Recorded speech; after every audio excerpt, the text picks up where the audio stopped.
నమస్తే welcome to our channel నేను మీ సిరి ఈ రోజు మనతో పాటు మాట్లాడడానికి ఉన్నారు ప్రముఖ పొలిటికల్ అనలిస్ట్ అంకమరావు గారు నమస్కారం సార్ నమస్తే సిరి గారు సార్ ఏంటంటే ఇప్పుడు మనం చూస్తున్నట్టయితే హైకోర్టు ఏపీసీఐడికి మళ్ళీ అంటే వీళ్ళు ఏంటంటే తప్పు మీద తప్పు చేస్తున్నారు ప్రతిసారి కూడా మార్గదర్శిది వాళ్ళు అన్నీ చూసిన తర్వాత విచారణ జరపాలని చెప్పినా కూడా వీళ్ళు దుందుడుకుగా వ్యవహరించి మళ్ళీ మేము తప్పు చేసామని చెప్పేసి సారీ చెప్తున్నారు.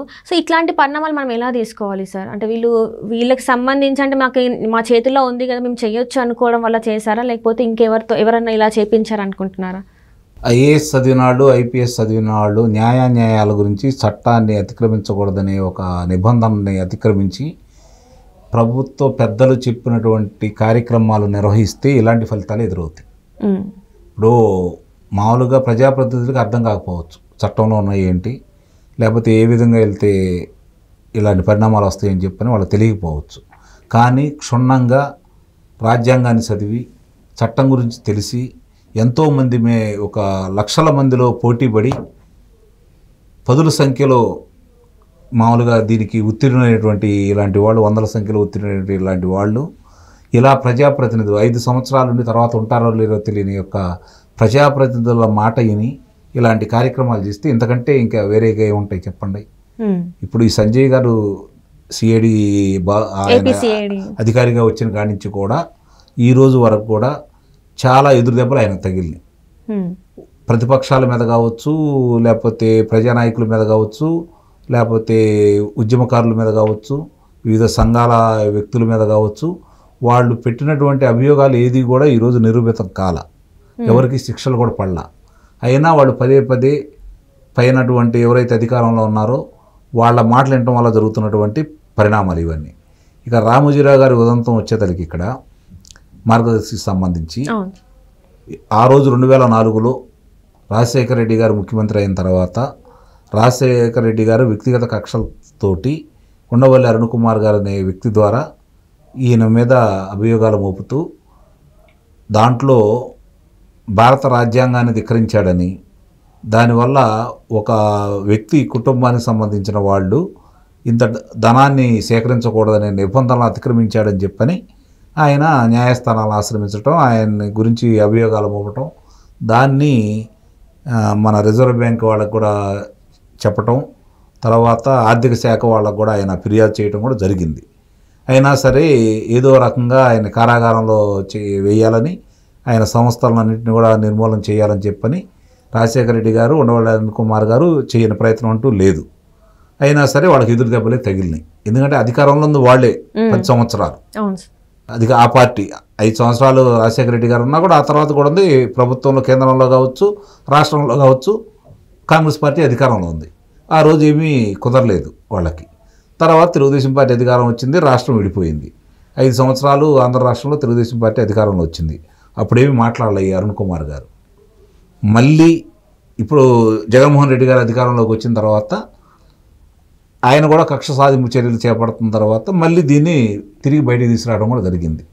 దానికి తెలంగాణ అత్యున్నత న్యాయస్థానంలో మామూలుగా వాళ్ళు మా మీద ఇట్లా వేధిస్తున్నారు, దీన్ని అరికట్టండి అని చెప్పని వాళ్ళు విన్నవించుకున్న తర్వాత మార్గదర్శి వాళ్ళు తెలంగాణ సర్వోన్నత న్యాయస్థానం వాళ్ళకి బాబు మీరు ఇక్కడ ఆపండి, వాళ్ళ మీద వేధింపులు ఏం చెయ్యొద్దు అని చెప్పని మర్యాదపూర్వకంగా చెప్పినా కూడా చెమిటాడు ముందు శంఖం ఊదినట్లుగా వాళ్ళు దాన్ని పట్టించుకోకుండా వేరే రకాలుగా వాళ్ళు ఇబ్బంది పెట్టడం కూడా చూస్తూనే ఉన్నాం.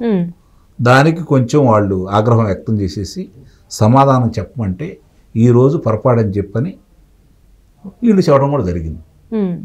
అంటే దీన్ని బట్టి ఏంటంటే రామోజీరావు గారిని ఏదో చేయాలనే తలంపుతోటి ఆనాటి తండ్రి ఈనాటి కొడుకు ఆ రోజు తండ్రితోటి చెప్పి దీని మీద అభియోగాలు తీసుకొచ్చినటువంటి ఉండవల్లి అరుణ్ కుమార్ గారే మళ్ళీ ఇక్కడ జగన్మోహన్ రెడ్డి గారితో పాటు మళ్ళీ ఇద్దరు కలిసి దీన్ని ఆయన మీద అభియోగాలు మోపుతూ ఆయన దానికి మొత్తానికి సంబంధించినంత వరకు రాష్ట్ర వ్యాప్తంగా తిరుగుతూ ప్రజలను చైతన్యపరచాలనే ఉద్దేశంతో ఆయన చేస్తూ ఉన్నాడు.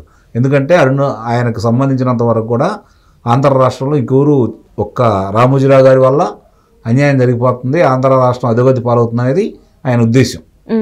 ఇంకెవరు ఏ అవినీతి ఎక్కడేం కనపట్టలేదు. ఈ ప్రభుత్వ వైఫల్యాలు కానీ, ప్రభుత్వం చేసే దౌర్జన్యాలు కానీ ప్రభుత్వంలో జరిగే అవినీతి కానీ ఆయనకి ఏమీ కనపట్టలేదు అంటే ఓన్లీ చిట్ ఫండ్స్ వల్లనే ఇవన్నీ జరుగుతున్నాయని అనే భావనలో ఆయన ఉన్నాడు. కాబట్టి ఆయన చేయాల్సిన ప్రయత్నాలన్నీ చేస్తున్నాడు. ఏ సఫలీకృతం అయితే కావట్లేదు. అంటే ఎక్కడ కూడా అది చిట్ ఫండ్స్ లాగా అనిపించట్లేదు, అదేదో వ్యక్తిగత కక్ష ఉన్నట్టు అదే జరుగుతుందండి. తర్వాత ఏంటంటే దాంట్లో ముదుపరులైన వాళ్ళు కావచ్చు, దాంట్లో సభ్యులైన వాళ్ళు కావచ్చు, కొన్ని లక్షల మంది వరకు ఉన్నారు. వాళ్ళు ఒక్కళ్ళు కూడా ఎవరో వచ్చి కూడా మేము ఈ సంస్థ ద్వారా నష్టపోయామని కానీ, ఈ సంస్థ మమ్మల్ని ఇబ్బంది పెట్టిందని కానీ ఎవరికి ఫిర్యాదు చేయట్లేదు. మరి అయినా సరే వీళ్ళు దాని మీద ఎందుకు తిరుగుతున్నారు అనేది ఇప్పటికీ అర్థం కాని విషయం. చట్టబద్ధమా న్యాయబద్ధమా అంటే రెండు రకాలు ఉంటాయి. న్యాయబద్ధం ఉంటుంది, చట్టబద్ధం ఉంటుంది. చట్టబద్ధంలోంచి ఆలోచిస్తే కొన్ని చేసే పనులు న్యాయబద్ధంగా చట్టబద్ధంగా లేవు కాబట్టి దానికి వ్యతిరేకించవచ్చు. న్యాయబద్ధంగా ఉంటే వాళ్ళకి వచ్చిన వాళ్ళకి ఒక సంస్థ నెలకొల్పితే ఆ సంస్థలో పనిచేసే వాళ్ళకి కానీ, ఆ సంస్థకి పెట్టుబడి పెట్టే వాళ్ళకి కానీ న్యాయం జరిగిందా లేదని చూస్తారు. అన్యాయం జరిగితే దాన్ని న్యాయం కాదు అంటారు. కానీ ఇక్కడ న్యాయబద్ధంగా జరుగుతుందో చట్టబద్ధంగా జరుగుతుందనే దాని తర్కాన్ని బయటికి తీసుకొచ్చేసి దాని గురించే మాట్లాడుకుంటూ ఇప్పుడు వాళ్ళు ఏం చేస్తున్నారంటే, ఒక న్యాయస్థానం కనుక తీర్పిస్తే ఆ తీర్పు పట్టికలో ఒక 10-20 అంశాలు కనుక ఉంటే వాళ్ళకు అనుకూలమైన 2-3 అంశాల గురించే ప్రజలకు చెబుతూ మిగిలిన వ్యతిరేకంగా ఉన్న అంశాల గురించి ప్రస్తావించరు. ఎందుకంటే అవి ప్రస్తావించారనుకోండి వీళ్ళకి వ్యతిరేకత వస్తుంది కదా. అట్లానే ఇక్కడ కూడా రామోజీరావు గారి విషయంలో కూడా ఏదో విధంగా ఆయన చేయాలని, అట్లాగే జగన్మోహన్ రెడ్డి గారు 2 కళలు కన్నారు.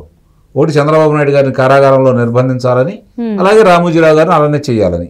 న్యాయబద్ధంగా ఉంటే వాళ్ళకి వచ్చిన వాళ్ళకి ఒక సంస్థ నెలకొల్పితే ఆ సంస్థలో పనిచేసే వాళ్ళకి కానీ, ఆ సంస్థకి పెట్టుబడి పెట్టే వాళ్ళకి కానీ న్యాయం జరిగిందా లేదని చూస్తారు.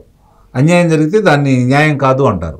కానీ ఇక్కడ న్యాయబద్ధంగా జరుగుతుందో చట్టబద్ధంగా జరుగుతుందనే దాని తర్కాన్ని బయటికి తీసుకొచ్చేసి దాని గురించే మాట్లాడుకుంటూ ఇప్పుడు వాళ్ళు ఏం చేస్తున్నారంటే, ఒక న్యాయస్థానం కనుక తీర్పిస్తే ఆ తీర్పు పట్టికలో ఒక 10-20 అంశాలు కనుక ఉంటే వాళ్ళకు అనుకూలమైన 2-3 అంశాల గురించే ప్రజలకు చెబుతూ మిగిలిన వ్యతిరేకంగా ఉన్న అంశాల గురించి ప్రస్తావించరు. ఎందుకంటే అవి ప్రస్తావించారనుకోండి వ్యతిరేకత వస్తుంది కదా. అట్లానే ఇక్కడ కూడా రామోజీరావు గారి విషయంలో కూడా ఏదో విధంగా ఆయన చేయాలని, అట్లాగే జగన్మోహన్ రెడ్డి గారు 2 కళలు ఇప్పుడు ఏమైంది, చంద్రబాబు నాయుడు గారిని నిర్బంధించడం కూడా జరిగింది. ఒక కళ నెరవేరింది. 2వ కళ సాకారం కావాలి అంటే న్యాయస్థానాలు సహకరించట్లేదు. ఇక్కడ దౌర్జన్యంగా చేసినట్టే ఆయన కూడా చేయడానికి ప్రయత్నం చేసి ఉండొచ్చు, కానీ వాళ్ళు ఎందుకో దాన్ని సఫలం కాలేదు. కాబట్టి ఇక్కడ ఈ రక్షక భటులందరికీ అధిపతులైన వాళ్ళు న్యాయస్థానాలకు వచ్చి తల్ల ఉంచుకున్న పరిస్థితులు ఈ ప్రభుత్వంలో చాలాసార్లు చూసాం. భవిష్యత్తులో ఇంకా అవకాశం లేదు కాబట్టి ఇంకా 2-3 నెలలకే ఈ కార్యక్రమాలన్నీ పలుకుతాయి. కొత్త ప్రభుత్వం వస్తుందని భావిస్తున్నారు కాబట్టి వాళ్ళకి ఇప్పుడు తగులుతున్న ఎదురు దెబ్బలు ఎన్నో తగిలినాయి. దాని గురించి కొత్త ఏమీ కాదు. వాళ్ళకి దాని గురించి ఆలోచించాల్సిన అవసరం కూడా లేదు. వాళ్ళు చేయాలనుకుని చేస్తున్నారు. పైన ఎవరైతే ముఖ్యమంత్రిగా ఉన్నారో లేకపోతే ఎవరైతే ఉన్నారో వాడు చెప్పినట్టు వీళ్ళు చేయాల్సిన పరిస్థితి ఏర్పడుతుంది. మరి ఆ పరిస్థితి ఎప్పుడు మారాలి, ఎలా మారాలి అనేది మరి ఆలోచించుకోవాలి. రేపు రాబోయే ప్రభుత్వాలైనా సరే న్యాయబద్ధంగానూ చట్టబద్ధంగానూ పనిచేయాలని కోరుకుందాం. Okay sir, thank you so much sir. Thank you.